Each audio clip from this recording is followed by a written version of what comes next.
So good morning, everyone, as people are starting to come in. Thank you so much for joining us this morning. I appreciate it's rather early for some people, depending where you're joining us from. So we do appreciate you all joining us today. We'll just get started in a few minutes, but in the meantime, for those of you who've been joining us, this is the first time that you're joining us online for today, just to let you know, we will be keeping your cameras off and you will be muted. However, you will have the opportunity to engage with the speakers at the end of the event. And in the meantime, please do use the chat function to say hello and let us know where you're dialing in from. We'll get started in a couple of seconds, just as I know we started very, very promptly, in fact, 1 minute early. So some people won't be logging in for a few minutes.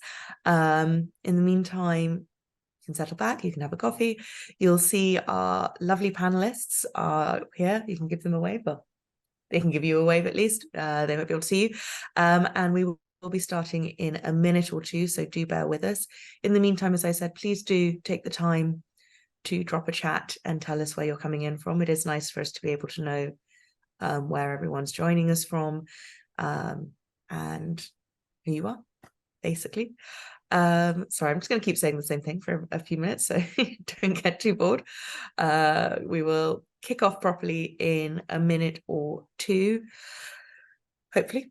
All will go well and you will have a brilliant session. I have to say I've been really looking forward to this session myself. There's some really interesting papers today. Also, for those of you who don't know who I am Emily Chanowski. I'm the organizer of the conference and the director of the Forum for Open Research in MENA. And it is a really great pleasure to be chairing today's meeting. It's been a very eventful few days here in Abu Dhabi. It's been a hugely instructive and thought-provoking conference so far, and I think it's hopefully going to achieve everything that we wanted it to. And it's good that we're on the third day. Okay, so we're pretty much bang on 9 o'clock. So we're going to start now. We've got a little bit of housekeeping, and I imagine more people will join shortly. So before we start, just to let you know, as I said, your cameras are off, but you will be able to engage with the speakers at the end of the session. We'll run through all the panels, all the papers, and then we'll have the Q&A at the end. If you have any comments and want to say hello, do put them in the chat. If, however, you want to give a question, please put it in the Q&A. So at the bottom, you'll see, for those of you who are perhaps less familiar with Zoom and more familiar with Teams, at the bottom of the taskbar, at the bottom of the screen, there are two separate windows. One is the chat that has the single speech bubble, and one is the Q&A, which has the double speech bubble. So if you do have a question, please do put it in the Q&A section to make sure that people, our team, and specifically me, as I will be reading out the questions, please put them in the chat, in the Q&A, because I won't be looking at the chat. In addition, if you haven't joined us yesterday and missed the initial announcements yesterday and the day before, we are very active on social media around this event. So if you do want to comment on social media on this panel or any other panels you're joining, please do use the hashtag F.O.R.M with a digit open, so we can track and pick up and engage with you. Also, all delegates will have received an invitation to join our Slack channel. So this is an online community discussion forum we have established for the region, initially for this event, but we are maintaining it going forwards. And that's for those longer discussions. You know, we might find something really interesting in one of the papers today and start talking to each other, or want to make a comment that you want us or a speaker or someone else to pick up on and respond to later. So please do also engage with the Slack community. If you have any troubles accessing it, just drop a message in the chat and one of the team will get in touch with you and help set you up. And going forward, as I said, we are maintaining that in perpetuity, so it is worth logging on and signing up there so that you can engage in these discussions, not just today, but going forwards. So without further ado, it is my absolute delight to start by introducing our first speaker, who is Dr. Imad Bashir. Now, Dr. Imad, I've known for almost 2 years now. He is on our advisory board for the conference, and he was kind enough to join us here in Abu Dhabi for the event itself. Imad has a BA in Library and Information Studies from the Lebanese University, and then subsequently he received a master's degree from the University of London and his PhD degree. He's worked in newspapers, he's worked in libraries, he's taught at university, he's had a very, very wide and varied background, and he is currently, and he's also chair of IFLA, MENA, until earlier this August, and currently he is Dean of Libraries at the American University of Iraq, Baghdad, and Professor of Library Information Studies at the Lebanese University. So it's an absolute pleasure to introduce him to you today. I'm now going to mute myself and hand over to Dr. Imad. Well, thank you very much, Emily. Good morning, everyone. It's a pleasure to be with you in this lovely morning. But first, let me thank Knowledge E Foundation for this opportunity, and also the F.O.R.M team for the kind invitation to attend your second forum on open access. Thank you very much for this. I'll be talking today about some repositories of some selected Arab universities. Actually, the last time I spoke about repository was in 2019 in Abu Dhabi as well. At that time, repositories were something required, and every university library was working to have one for the institution. Well, this morning I met one of my colleagues on the breakfast. She was telling me, well, repositories are not that important nowadays to increase the visibility or for preservation. There are other options, other tools now. Well, I still believe that repositories are really essential for academic institutions, especially to preserve their publications and also to increase the visibility and to get connected to other tools, metric tools that are available. And especially with the increasing use of open access, repository should be gaining, I mean, popularity and importance. Well, what I'll do, just a second. Well, as I said, I'll be talking about scholarly publications in some select Arab universities and the way these publications are preserved and stored in the repositories of the universities.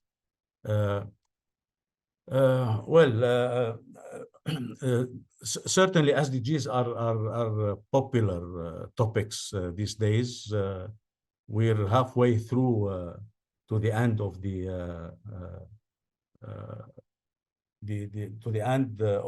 period for the program to finish in 2030. Well, there are talks about maybe this phase will be extended, or another phase will after 2030, or maybe there will be a new introduction for the whole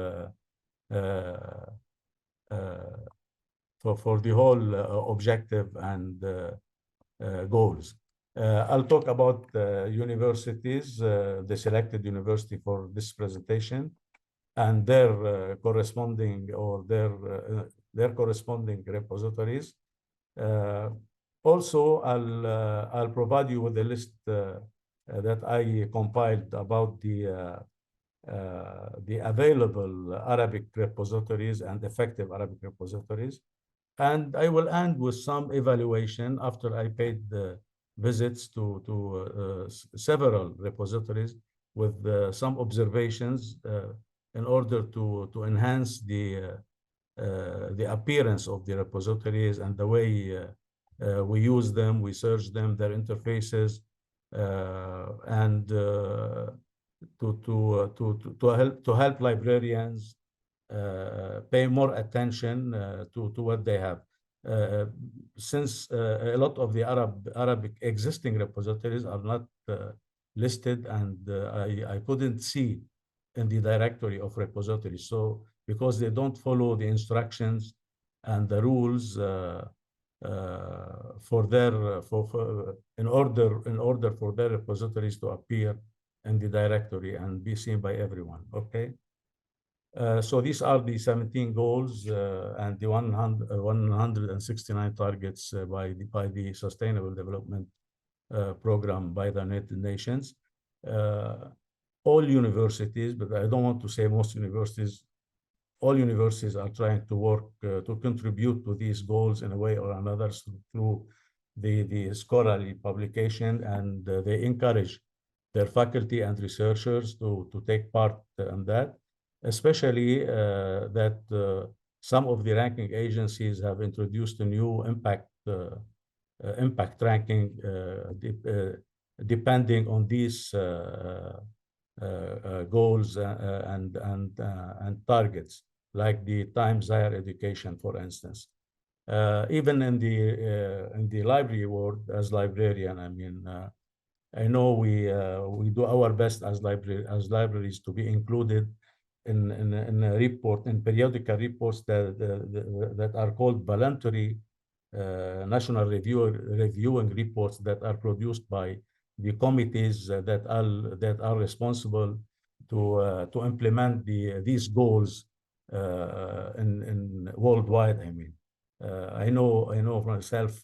I was chair of the MENA regional division at IFLA, and we worked hard lobbying and advocating with the sustainable development committees in the Arab countries to include all what libraries do as contribution in the implementation of these goals, and mention their libraries, whether they were public or university libraries, in these voluntary national reviewing report.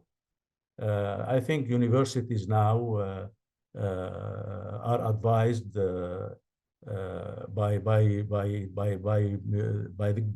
their governments and the education and higher education ministries to try to take part in the implementation of these goals, and for them to be part of the impact ranking that depend on these objectives. Well, the Sustainable Development Goals are the blueprint. I mean, to achieve, as all of you know, yani. Sorry for that. Okay.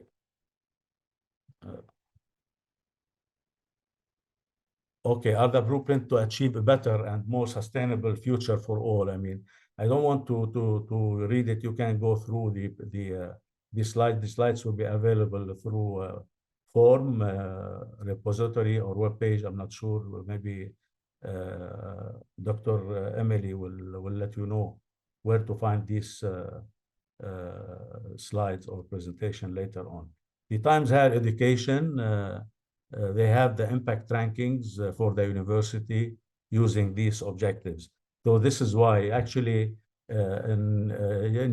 yesterday or the day before, we had a session at Khalifa University.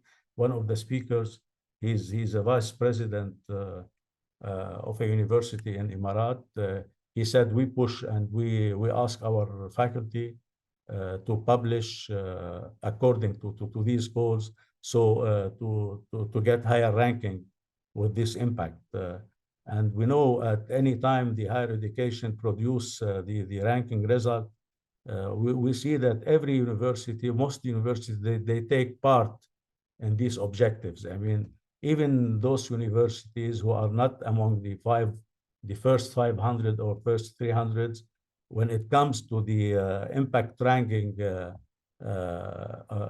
using the SDGs, they will be somewhere in one of the objectives, and they will be pleased to know that they are sharing, they are doing something, they are contributing something with this program. Well, there are several, and what the aim of I mean my presentation is actually to know these scholarly publications, when they store them in the university repository, what do they do with them? I mean, how do they classify them? How they reveal their relations with the SDGs. I know there are a lot of services that provide assistance in showing the participation of universities in implementing the SDGs, or the participation of libraries or any institutions, actually, from the government sector and the private sector.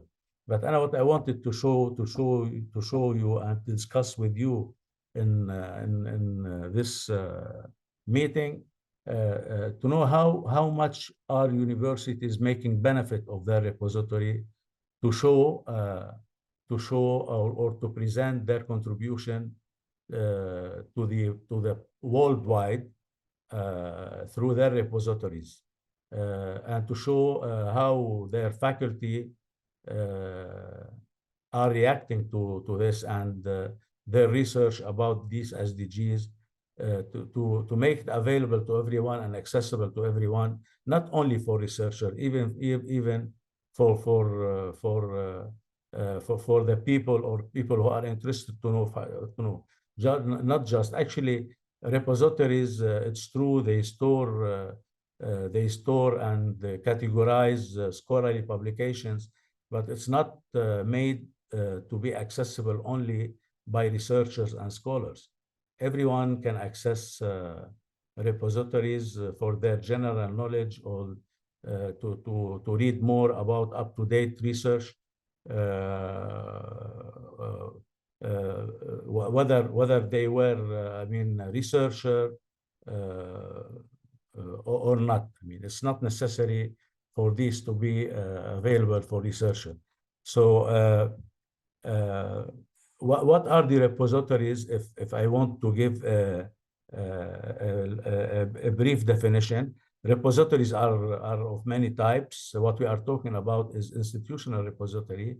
That means repositories that store publications with copyright of that institution.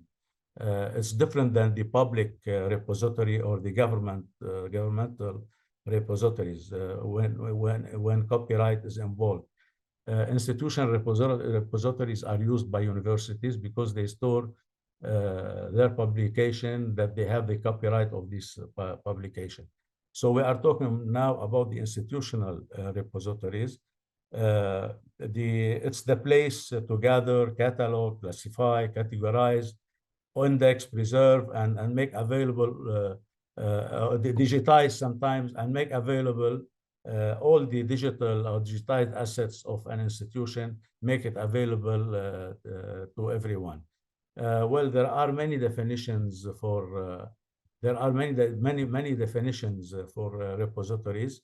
It's a set of services that a university offers to the members of its community for the management and dissemination of digital materials created by the institution and its community members. Also, another definition, it's most essentially an organizational commitment to the stewardship of these digital materials, including long-term preservation where appropriate, as well as organization and access or distribution. So repositories are good to serve two main objectives. First, to preserve the materials, and also the second is to make available and make these materials available for everyone in the community where this university is, and this will lead to increase the visibility of the university. What type of materials such repositories could store?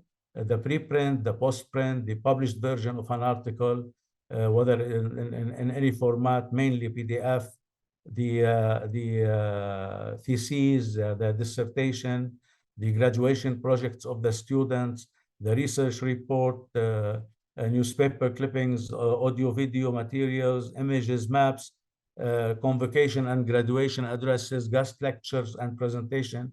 All these are made under the open access licenses, and They are actually stored in this repository and made accessible by anyone. So all type of material can be stored and processed and handled in university repositories. Now, and I've chosen some to go into the study.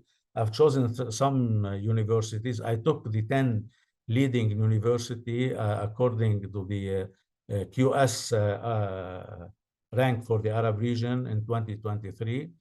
These are the 10, the first 10 universities: King Abdulaziz University, Qatar University, King Fahd University, King Saud University, American University of Beirut, United Arab Emirates University, Khalifa University, Sultan Qaboos, American University of Sharjah, and University of Jordan.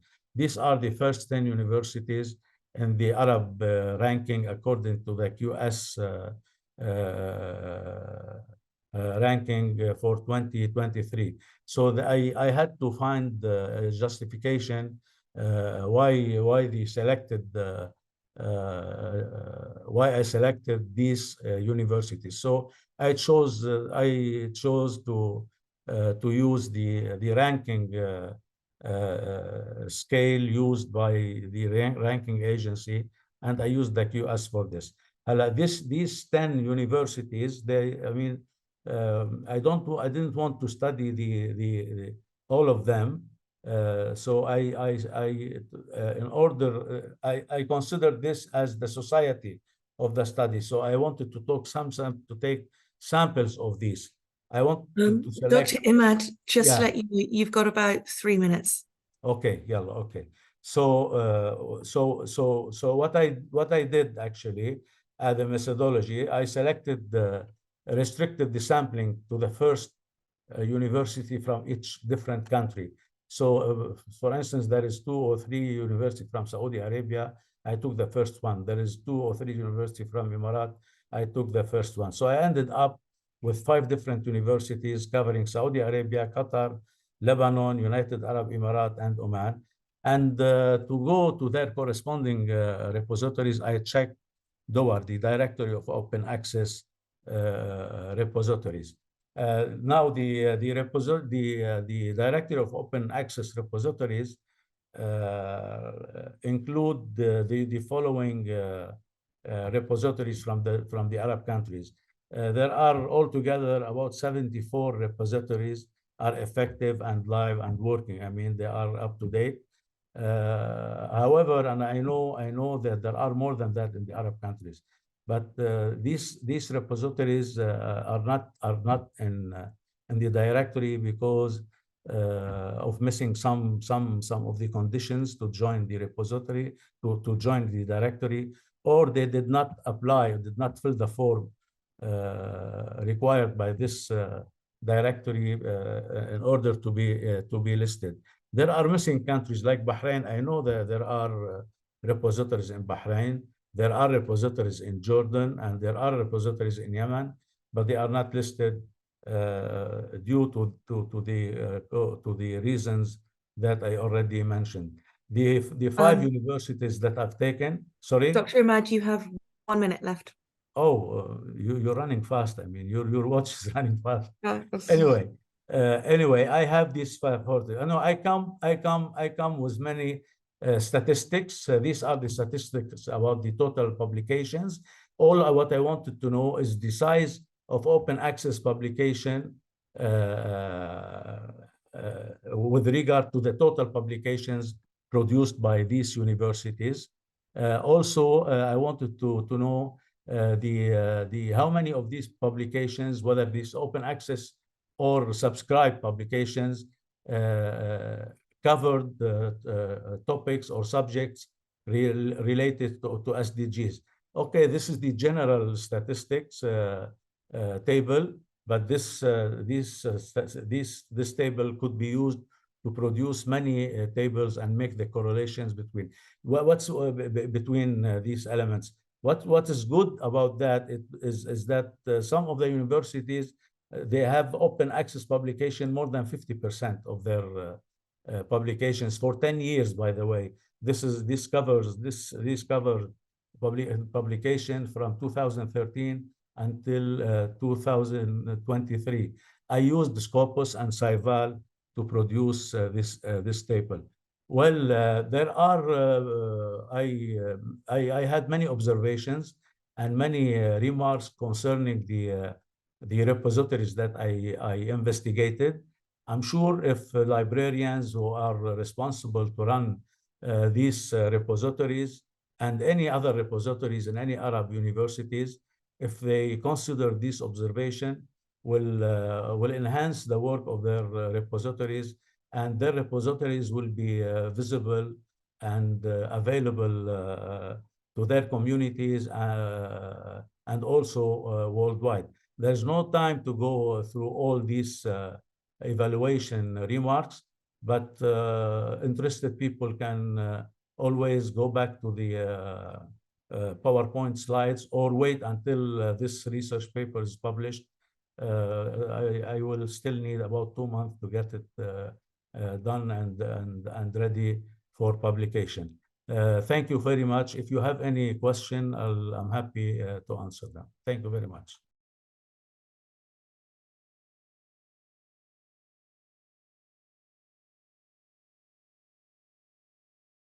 Thank you so much, Dr. Imad. I think it's such an interesting topic, and I really look forward to discussing this more in the Q&A shortly. It's something that certainly the Forum for Open we find it's hugely important, and we have a lot of things that we would like to do and work on with you in the future. So without further ado, we can move on to our next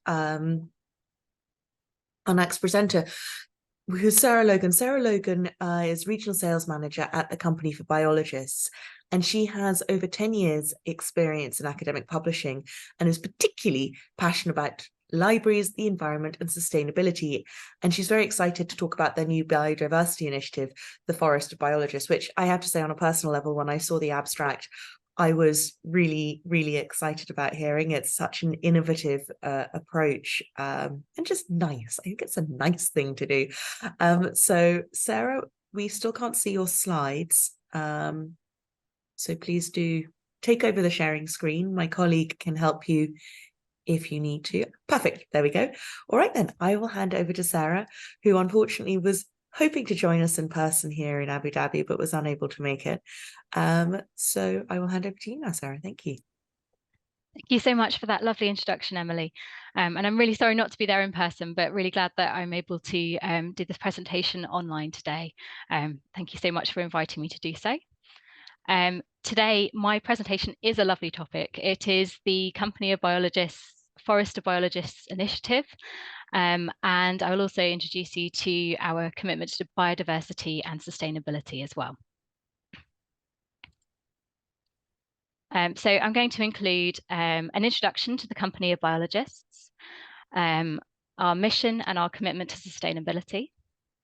I will show you the Forest of Biologists and explore the virtual forest as well that everyone can visit. And also I will talk to libraries about how they can support the Forest of Biologists initiative. So the Company of Biologists, our commitment to sustainability. The Company of Biologists are a not-for-profit publisher. We are based in the UK, and we exist to support and inspire biologists worldwide. We were founded almost 100 years ago, and actually in 2025, there'll be lots of exciting events and special things for our centenary. So please do have a look out for that. One of our journals has actually already had its centenary, the Journal of Experimental Biology, and we've had special issues and special events to celebrate that this year. We publish 5 leading peer-reviewed journals in biology, and in addition to this, we facilitate scientific meetings and communities. We provide travel grants for young researchers, and we also fund research societies. And the ones shown on the slide are not exhaustive, but they are an indication of some of the ones that particularly relate to the journals that we produce. As I mentioned, we're a not-for-profit company. We also are involved in charitable giving. We distribute grants to the scientific community. And this is a 5-year distribution of grants world map. As you can see, Egypt and Turkey are both included in places where we have distributed grants, but it would be really lovely to see more grants being distributed in the Middle East and Arab regions generally. So please do take this information back to your research departments, let those members of staff know that there are grants that they are able to apply to with us, because it'd be lovely to just see more places receive those. The company Biologists are very committed to minimising our environmental impact and also to making sustainability a consideration in everything we do. We've launched 2 major initiatives promoting sustainability and biodiversity. The first is our Sustainable Conferencing Initiative, which also includes sustainable conferencing grants. So if that's something that you might be interested in, please do let colleagues know about that, because it's something that can be applied for, again, from our worldwide community. And we launched this in 2020. But the main subject of this presentation will be our second major initiative, which is our Biodiversity initiative, the Forest of Biologists, which we've launched just this year. So the Forest of Biologists. We've launched the Forest of Biologists largely due to concerns amongst our biological community and addressing those related to climate change and also a global decline in biodiversity. And trees just seemed a perfect answer to these concerns, as they capture carbon, they reduce temperature, pollution and flooding, and they support people, wildlife, farming and biodiversity. And the forest is a really lovely way that we can acknowledge the contributions of our community, of the authors that publish with us, and also the wonderful peer reviewers that give up their time to ensure that that the content is, you know, is really good quality. The seed for the Forest of Biologists was planted by Steve Kelly, who is a professor of plant sciences at the University of Oxford. And actually, he was the editor of Biology Open at the time. It's common practice for us to have leading scientists who would be the editors of our journals. So that we ensure that our content is always really high quality and addresses the needs of our scientific community. So a summary of the initiative. The Forest of Biologists includes planting a tree for each article published in 2023 and 2024, and also preserving trees in the ancient woodland to reflect each peer review that we receive. And we also have created a virtual forest to represent the actual trees and the articles. So planting the real trees, and these are planted for each article published with us. We've collaborated with the Woodland Trust, which is the largest woodland charity in the UK. They actually have 1,000 woodlands within the UK that are just freely available for people to go and visit at any time. And the area that we are working with them in is the Young People's Forest in the UK.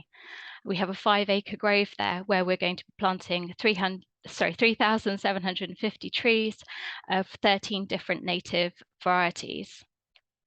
The Young People's Forest is a really special area. It's named because young people are part of the decision making for the forest and also part of the planting of trees. And these are people aged 10 to 20, so children as well as young adults. And the area itself used to be a mining site. So obviously there's been significant environmental damage to that area due to the mining, including the removal of topsoil. So planting a forest here is a really great way to restore biodiversity and restore health to that area. planting the new trees for each research article is just part of the Forest of Biologists. The other part is equally important. We are funding the ancient woodland restoration and protection for our peer reviewers. And peer reviewers are so important to us for making sure that the rigor of the articles produced with us is there. So we are, on their behalf, protecting veteran trees and deadwood, removing non-native species, which in turn enables the native species to thrive and enables appropriate biodiversity as well. We're gradually thinning the canopy in order to promote light levels, which again promotes that growth of the native species. And the location for this restoration and protection is the Great Knotwood in the Lake District, UK. We have a large area there of 11.7 hectares. And you can see from the photo a site visit where our publisher Claire Moulton went to visit the Great Knotwood with our partners from the Woodland Trust, who showed her around. So we are a UK-based company, and our Forest of Biologists is physically based in the UK. But we're also a worldwide company where we have authors, peer reviewers, and readers from all across the globe. And we thought it was really important to make sure that we provided a virtual space that everyone was able to visit. So here's a look inside the Forest of Biologists, our virtual environment. And the statistics here are from earlier this month. As you can see, we have nearly 1,000 trees planted for published articles, and over 2,500 trees preserved on behalf of our peer reviewers. And each of those trees there you can see in the virtual forest can be selected to view which article it relates to. There's also a filter and search button at the top of the screen where users of the Forest of Biologists would be able to filter to view their own institution and their own institution statistics. This is a snip from our website of one of our journal articles. And all of the journal articles in 2023 and 2024 will have this new 4 green leaf symbol next to the article title. That symbol is for our Forest of Biologists virtual environment, and clicking the symbol will enable the reader to visit the virtual forest. Within the virtual forest, selecting the tree will show which research article it relates to in the image shown on the left. And then when clicking into the tree for more details, the users are able to view the type of tree that relates to. So in this case, an English oak. And this is a really lovely feature for authors to be able to share in their networks on Twitter or other social media platforms, the tree that their article has related to. So hopefully you'll be as excited by the Forest of Biologists initiative as we are, and may want to think about how you can support the forest in the future. One of the most important things to do is find out a little bit more about the forest. Please do visit the virtual forest to learn more about the project, and share the message about the Forest of Biologists with your colleagues in the library and with your academic colleagues as well. Please do follow us on social media to share our story and help raise an awareness of this initiative. And one of the most significant things a library can do is to consider a read and publish agreement with the Company of Biologists, which would help us to plant more trees. As I mentioned, sharing the information with faculty members would be a really helpful way to promote the Forest of Biologists. But you may want to think about which faculty members would find this initiative relevant. We publish 5 journal titles. 3 of them are subscription-based. That's Development, the Journal of Cell Science, and the Journal of Experimental Biology. And we have 2 gold fully two fully open access gold journals, Disease Models and Mechanisms and Biology Open. So there's lots of open content across all 5 of the journal titles. And we find faculty members from biology, life sciences, also agriculture, medicine, veterinary medicine, and sciences find our content very relevant. Another way libraries can support the forester biologists is to consider a read and publish model with us. We were one of the first not-for-profit publishers to introduce a cost-neutral read and publish model. And we've really gone from strength to strength with this model, with now over 650 institutions subscribing across 41 different countries, including 12 consortia. And our package for Read and Publish includes access to all of our journals, including their archives back to the 1800s, and uncapped fee-free publishing of open access research articles. This APC inclusion is particularly valuable for authors. It allows them a higher visibility of their articles than if they were publishing behind a paywall. It removes any financial barriers that they might experience to publishing open access. It streamlines the publishing process for them, provides easy compliance with funders' open access mandates. We offer CC BY license terms, which means that there will be no barriers to sharing or reuse. And for every article published, there's a tree planted.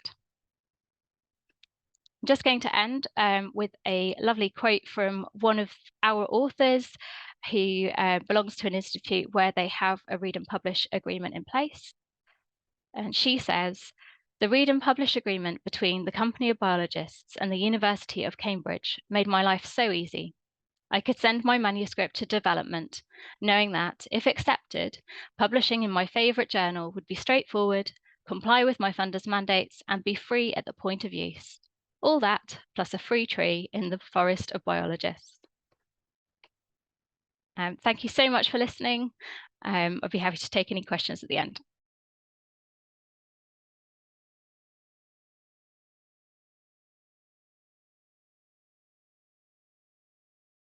Thank you so much, Sarah. That's absolutely fascinating. And I think we'll all agree, like, a very innovative and like tangibly impactful way to make a difference while publishing open access, and one I'm sure we will all talk about more shortly.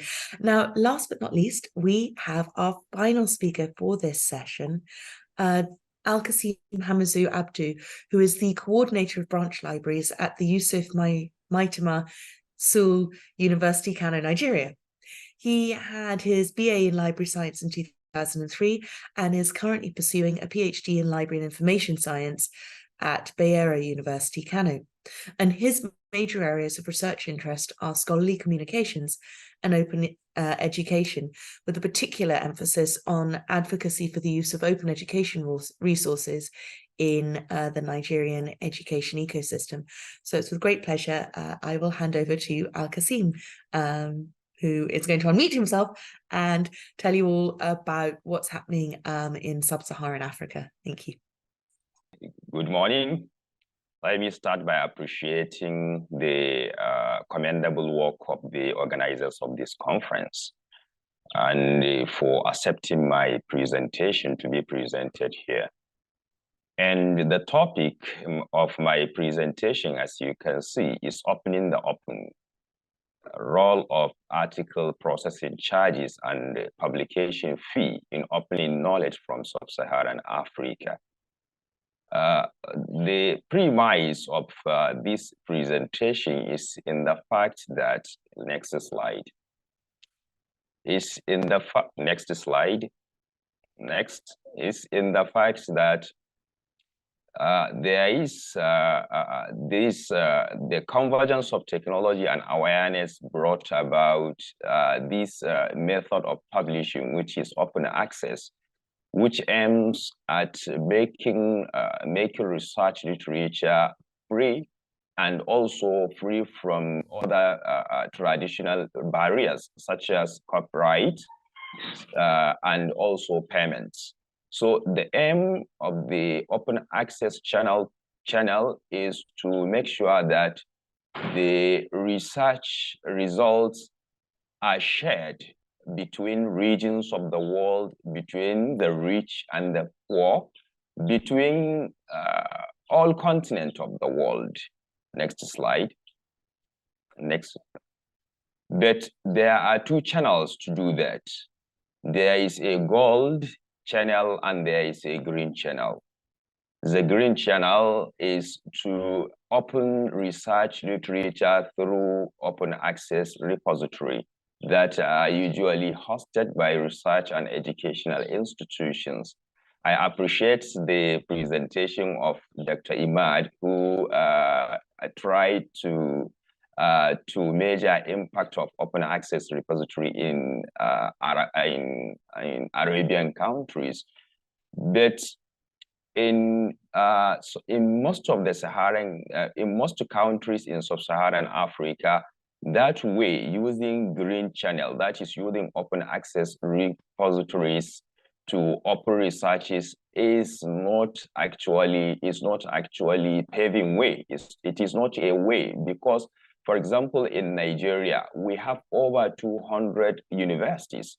But when you check the directory of open access repository, you will find out that very few, less than 20 of these universities have already hosted their open access repository. So definitely, opening research literature using green route is not actually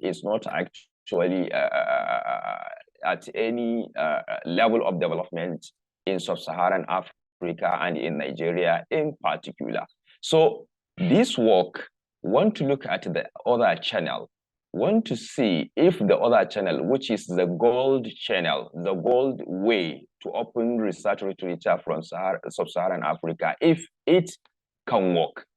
So next slide.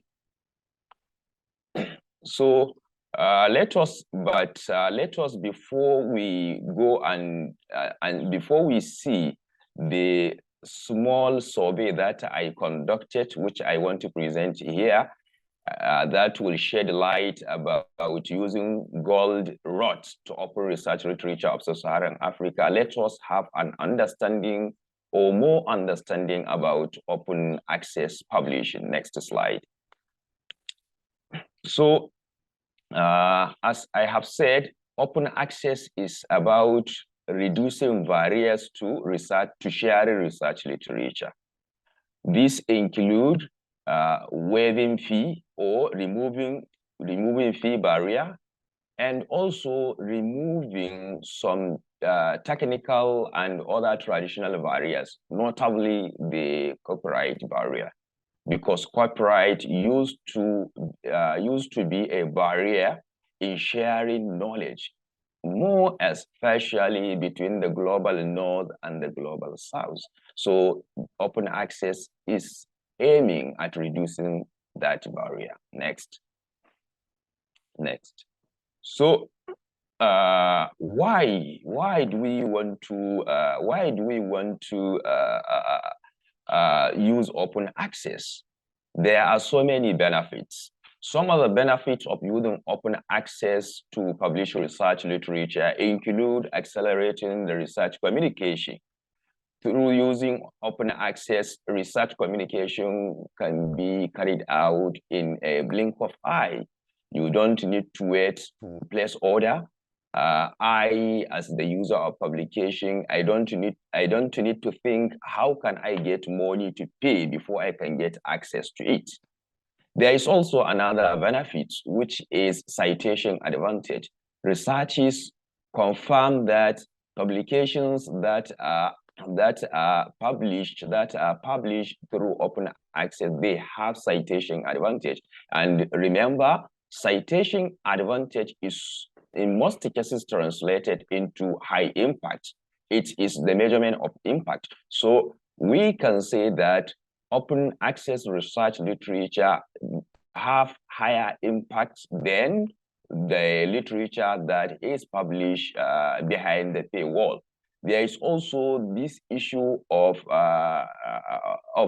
sharing knowledge between global south and the global north. So publishing through open access may be an antidote to what is popularly called epistemic injustice, whereby knowledge always flow from global north to global south, and very little or no knowledge is flowing from global south to the global north. So there is ultimately a liberation of research communication. Next slide. So are there any obstacles? What are the obstacles to publishing open access? There are actually obstacles. For example, private funders support private funders. So for-profit publishers, they are into open access business. So they create model through the use of they create a model. They introduce business model which, rather than to allow open access to achieve its goals, now their business model is becoming another barrier. For example, the model that transfer the revenue of publishers from reading public to publishing public, that is, from readers to authors through collection of article processing charges. And most researches confirm that the average APC, that is article processing charges per article, is about $1,000 US, which is above the monthly salary of a professor in Nigeria. So this one actually is a problem. So next slide. In Africa, what is the situation of open access in Africa? There is an acute lack of awareness about open access. There is also lack of infrastructure. As I have mentioned earlier, very few universities have already hosted their open access repository. And there are very few journals that are online. Don't talk of how many of these journals are open access. So the green road is not a better option for Africa.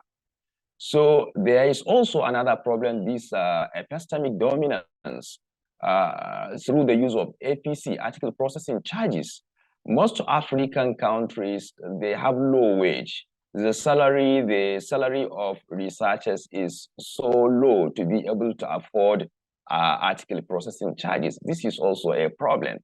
In Nigeria, in particular, we don't have research funders. The only agency that fund research in Nigeria is the Tertiary Education Trust Fund, which is not just research funding agency. It's like educational funding agency. They have some other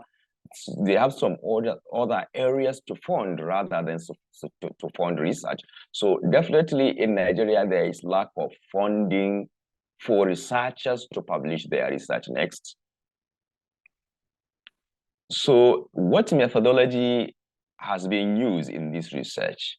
In this research that I am presenting, the research is a mini survey to shed light on the role of APC in opening or blocking research literature from sub-Saharan Africa. So I use a questionnaire. In the use of the researcher used questionnaire to collect data from researchers in the use of Metamasla University, Kano. After administering the questionnaire, 27 researchers responded to the questionnaire. Next.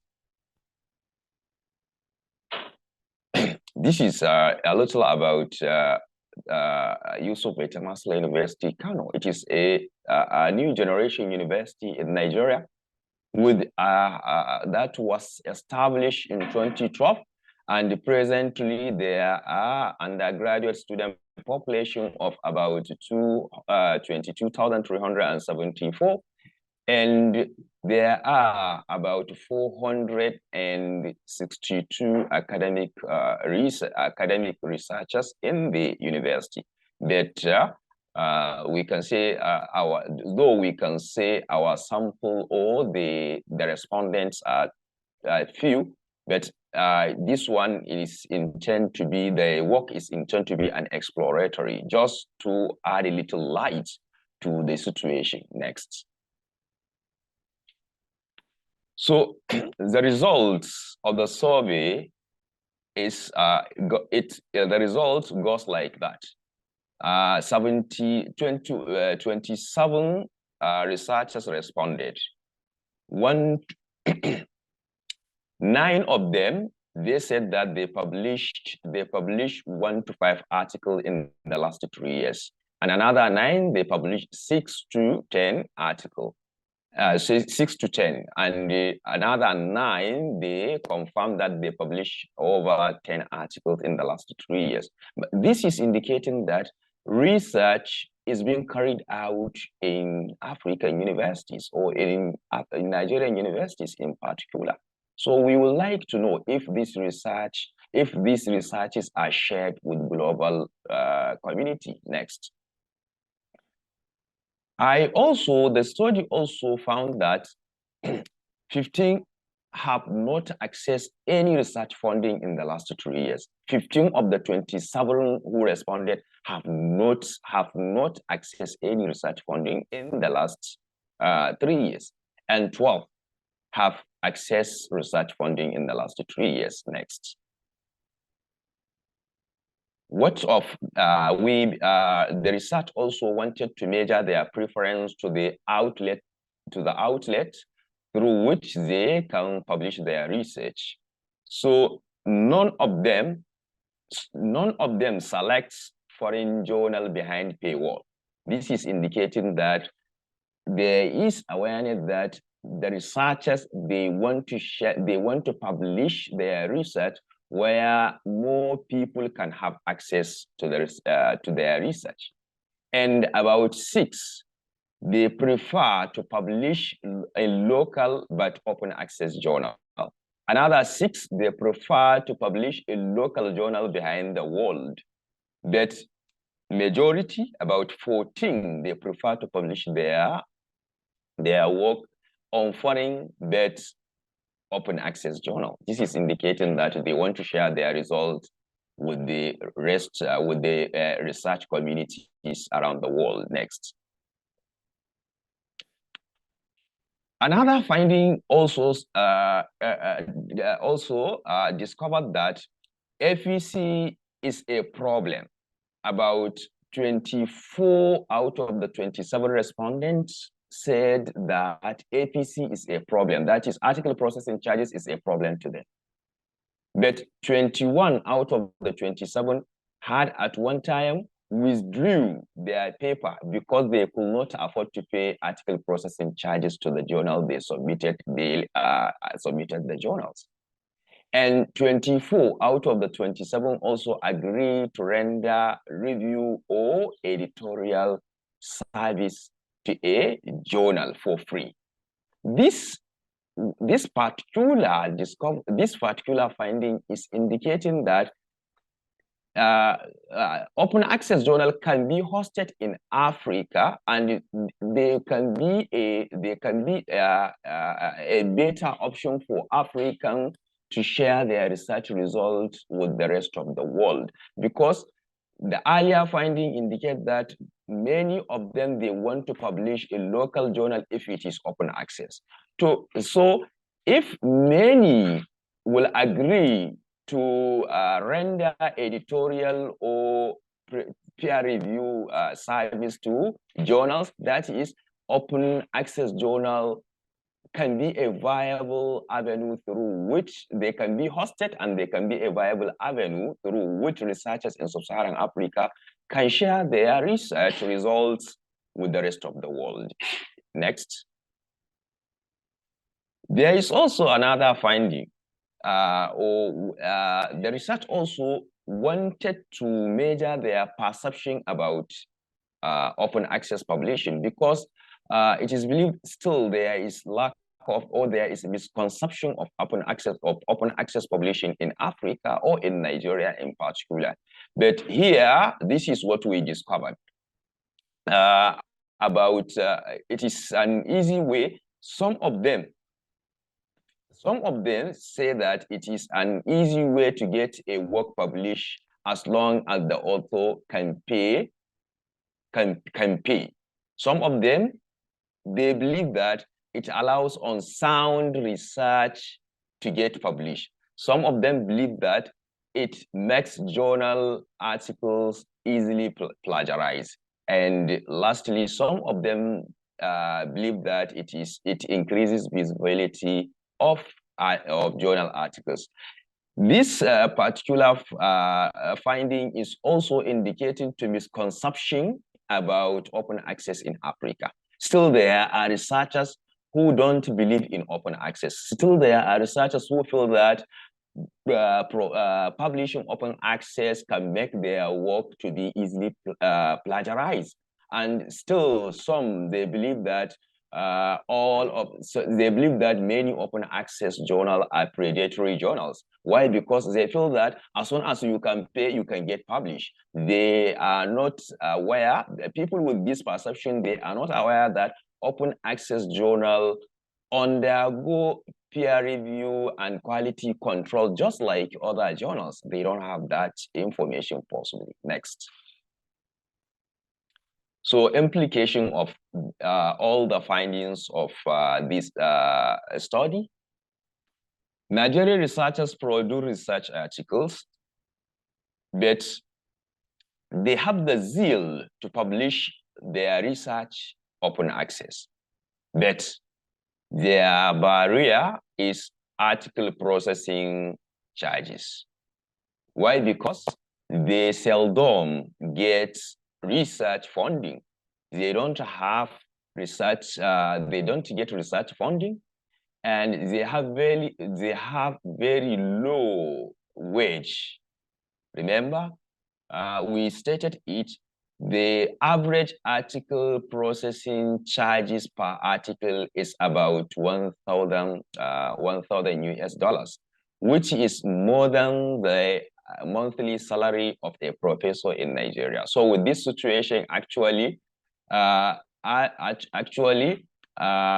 this road, this golden road through which journal charge authors for research article to be open is not a viable channel to publish. It's not a viable channel for researchers in sub-Saharan Africa and in Nigeria in particular to share their research with the rest of the world. There is also still misconception about open access publishing in Africa, in Nigeria. Many researchers in Nigeria, they still think that they still don't have good faith in open access publishing. Next. Next. So what are the way forward? How can we open, how can we open researches that are conducted in Nigeria or in sub-Saharan Africa in general? So for the meantime, for us to open these researches, there is need to create a reward system for scholars who want to publish open access. There should be research funders who will specifically target researchers in Africa. And the governments of individual countries need to think how to create incentive, or at least how to support researchers who want to publish their researches in journals that collect FPC. Also, institutions, research institutions, they also need to devise a way to either subsidize the article processing charges, or at least to think of a way to waive it at all from researchers. Also, for us to move forward, there should be, or Africa Research African research institutions need to host or to capitalize the idea of knowledge commons, whereby the issue of payments and charges should be removed out of the channels of research communications, while the users, both part of the users, those who contribute and those who utilize or read the research literature, should do it without payment, without paying charges, so that the research, so that the commons should be in form of commons. I contribute, you contribute, and we utilize it together. So actually, knowledge and research commons are very Dr. Alcassine, sorry, next. you're basically out of time now. If you could just summarize in one sentence, that would be great. Thank you.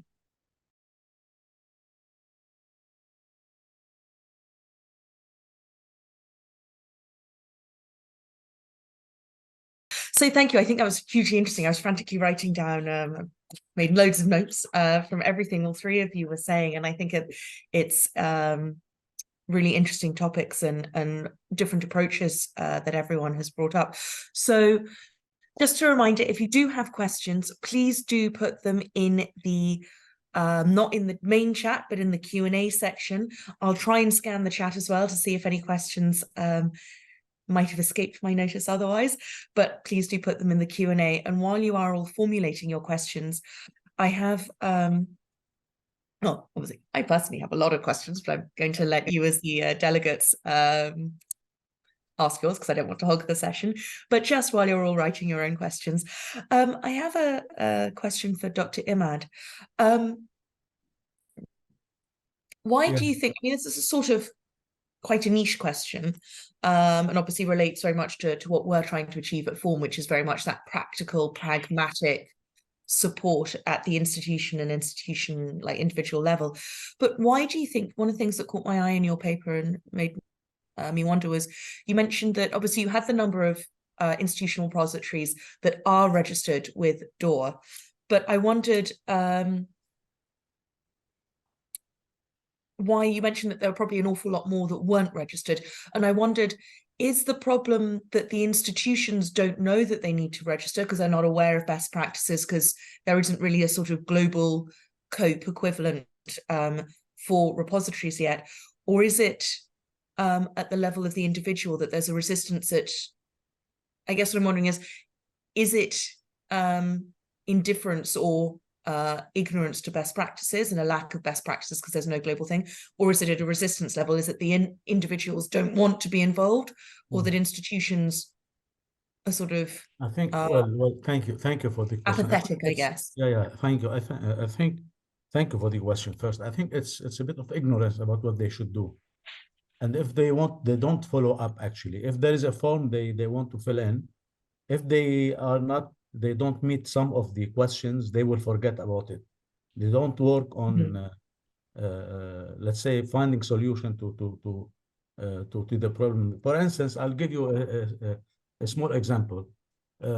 Even the 74 that are registered and effective and working and up to date, only a few of them, less than 5, they mention their policies about preservation, about open access, about how they deal with the scholarly publications. So even this, if you visit some of the repositories, you don't see any instructions about the procedures of, let's say, submitting your article, even if you belong to that institution. There is no policy about what the understanding of this repository for open access. How do they deal with the different type of open access they have? The copyright policies. So, and I believe, well, I haven't done a survey about that, but because I speak to my colleague librarians who are running libraries in the selected institutions. Apparently, it's an ignorance or laziness, and that's it, not more than that. Brilliant. Thank Yeah. you. And so Sarah has actually got a question for Al-Qasim that I noticed in the chat. Sarah, would you like to reread out your own question for Al-Qasim, given it's there, or I can read it for you? Thank you.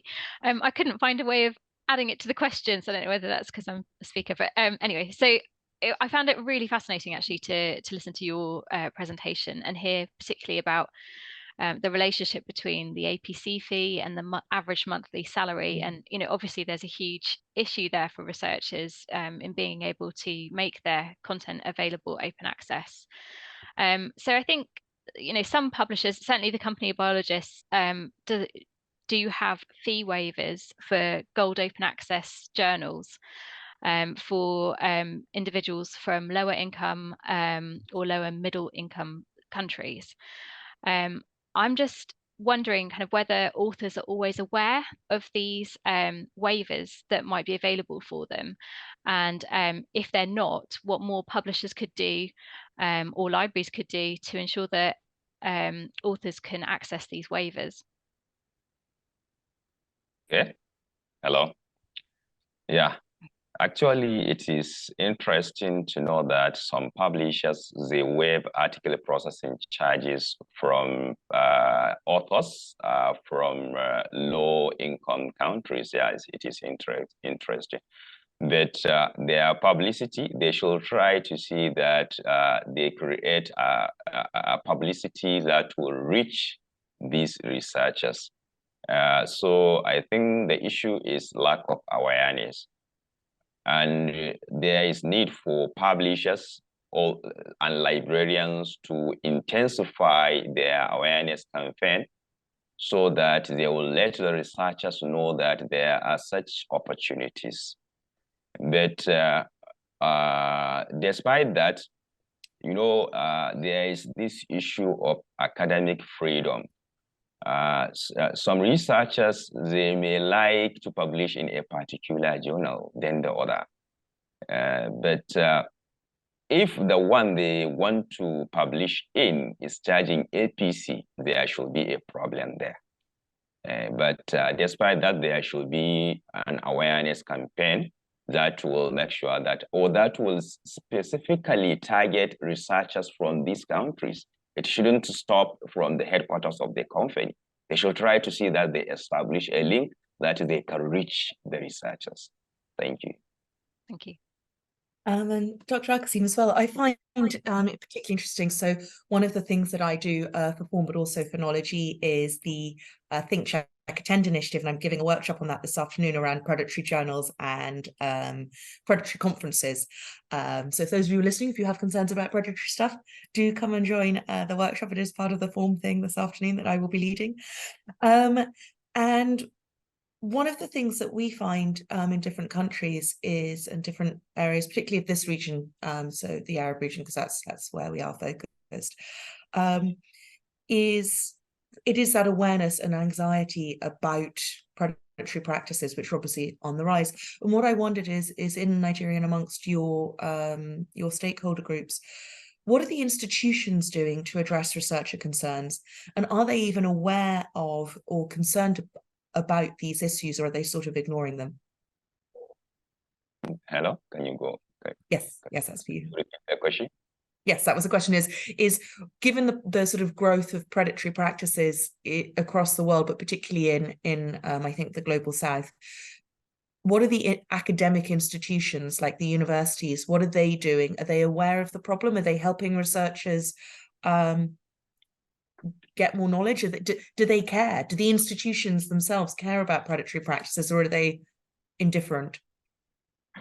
Yeah, actually, there is need for that. There is need for such kind of engagement at institutional level. But actually, up to now, the issue of raising awareness about open access is at the top of the ladder up to now. Because even last month, there was a workshop organized in Abuja, capital of Nigeria.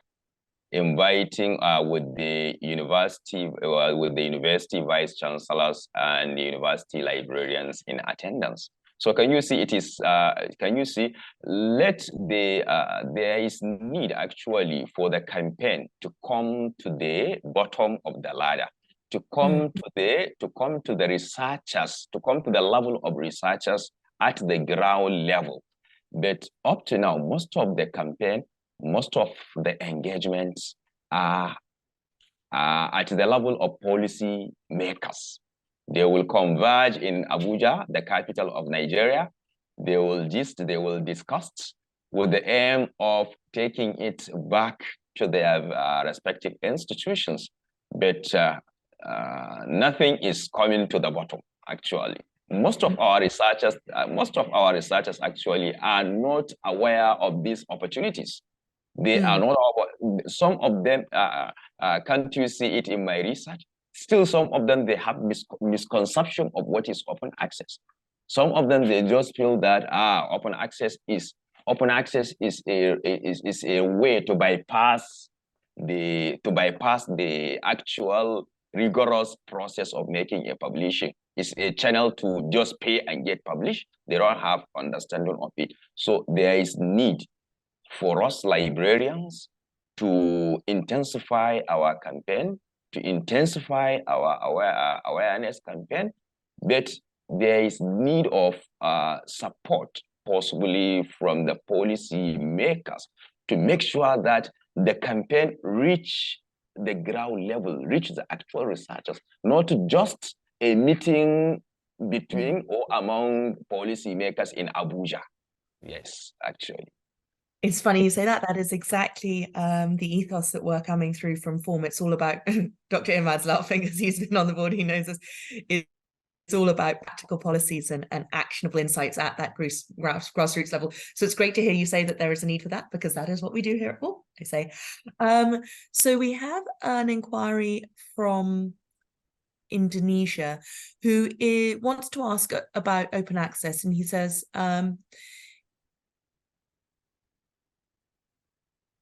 so I'm just reducing the question. Is it possible that open access means free provision of materials to increase research and opportunity, collaboration, and further research? I think basically he's asking for a clarification of the specific nature of open access. I don't know who wishes to answer that one. Yeah, call me. Well, okay. Yeah, if Dr. Imad, if you go first. Go ahead, Prof. Yeah. Well, there is a difference between open access and free access. For instance, during the COVID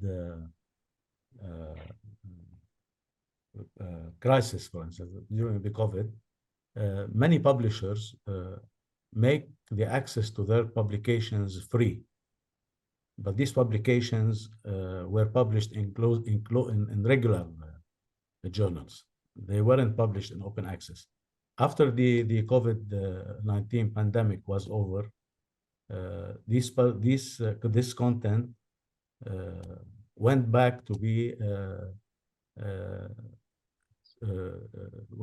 be closed access, and if you want to access it, you'll have to pay your subscription for that. So this is the first point. So there is a difference between open access and free access. Also, open access doesn't mean that the authors will lose the copyright. This is a main point that should be clear. There are many ways to publish in open access. There is, well, the most known way, the green way, the gold way, and now most of the talk are about the diamond way of publishing using the open access. Open access will increase the citation, as Al-Qasim said. Also will increase the visibility of the academic institution and the author himself. Now open access is gaining popularity even among regular publishers. Many publishers now are adding or increasing the number of their journals to go open access, and we hear many about that. We heard news about some publishers are increasing their periodicals soon during the conference from the publishers themselves. So open access also, you have to be aware of many things before you go open access, like the predatory publishers and predatory conference organizer or conference proceedings. Like Emily is providing a workshop about that maybe this afternoon, which is very important. And also publishing in open access doesn't mean it's an easy way to publish or for your article to get accepted. We have peer-reviewed open access journals with high rank, high impact factor, like the regular publishing journal. So if you want to add any other things, Al-Qasim. Okay. Prof has looked at it from the point of author. That is the one who wants to publish his research. Let me add a little from the point of reader. From the point of reader, you will understand open access if you want to compare the rights that you as the user of research literature has over the research literature. In traditional publishing, you as a user of research literature, you have very little rights. Why? Because the publishers, they retain most of the rights. This is why they use this statement, all rights reserved. That is, you as a reader, you have very little right. Possibly read, cite, quote a very little, what they say, what do they call it? But if it is open access, you have many rights.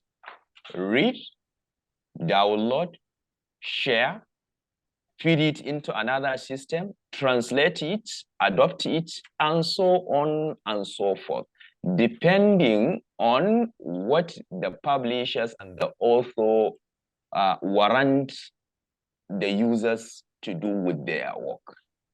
But license that publications are issued with are the most important and the most easiest way to differentiate between open access publication and traditional publication. Traditional publication are issued in most cases under all rights reserved. That is, publishers retain all rights except very few, even after you made a payment as a reader. But in open access, the literature or the publication are issued with open license. That is, the license is open, making it opening that all right reserved. That is, the user have more rights than in traditional publication. Thank you. Thank you very much. And we have time for one more question, and this one is for Sarah. So obviously what the company Biologists is doing is a very much a tangible approach, but do you think that there's ways, and it's a tangible approach that's sort of linked specifically with biology, I guess, you know, you've got the trees, you've got biologists, it sort of makes sense.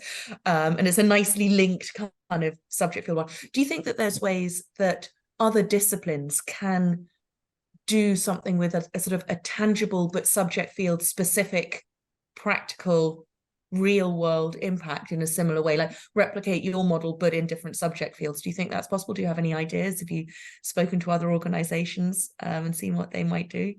That's a fantastic question. I'm sure that there must be ways that other publishers, other disciplines can think about their sustainability and think about initiatives that they can come up with that link to their core values in the way that the company of biologists have done with the Forest of Biology. Off the top of my head, I don't have suggestions right now, but I'd encourage you all to think about your own organizations and what you can do to further your sustainability. Brilliant. Thank you very much. So I feel like unless there are any more questions out there, unless anyone has a burning question, if you do think of anything later, you can contact our speakers, and their slides will predominantly be available on Zenodo, and you can always reach out on our Slack channel and we can put people in touch. But I just want to say thank you again, all three of you. I think are really great papers and really great approaches to what is, after all, it's a global problem and is very multifaceted. And there's a lot, it's not just multifaceted from the problem side, but also the way we can solve these problems. I think what this panel has shown us that there are a lot of different ways that we can attract and engage people, both at the institutional level and at the individual researcher level. So I just want to say thank you so much for joining us this morning. And also thanks to all of our delegates who have listened in. So unfortunately it's online, so you can only hear me clapping, but thank you very much. We will be having a half-hour break now, and then we will all be jumping on. It'll be different links each time, so please do, to all of our delegates, new details are coming up on there's 2 sessions will be coming up at 11 a.m. Please do check the online access links page to select your panels, and hopefully we will see all of you in half an hour. Thank you. Thank you. Thank Bye. you. Thank you. Bye. Thank you. Bye. Bye. And Dr. Imad, I hope you have a very good flight. Yeah, thank you. Thank you so much. Thank you. Bye-bye. Thank you. Yeah.